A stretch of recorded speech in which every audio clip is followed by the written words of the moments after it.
yaşay benim halkım. Koçlu millet biz kardeşmiz. Çok çekişip evde kaydık. Biz vatanımızı sevgiyle yaraştırdık.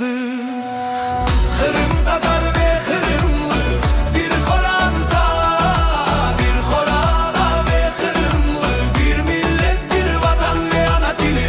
Kırım Tatar ve Kırımlı bir Koranta, bir Korana ve Kırımlı, bir millet, bir vatan ve ana dili.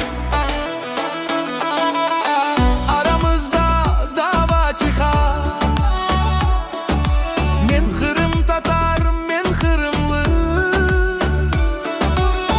Biz birbirini utandırmayız ve bu lafları aklına getireyim. Kırım Tatar ve Kırımlı bir Koranta, bir Koranta ve Kırımlı, bir millet, bir vatan ve ana dili.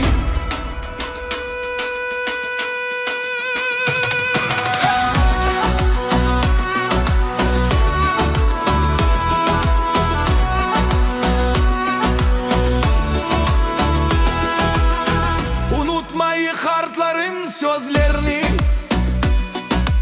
Bizni kim üstürdü, kimin de getirdi. Bizim tek bir çıkış yolumuz var. Tinçlikta ve berekette yaşamak için. Kırım Tatar ve Kırımlı bir Koranta, bir Koranta, bir halk ve bayrağı.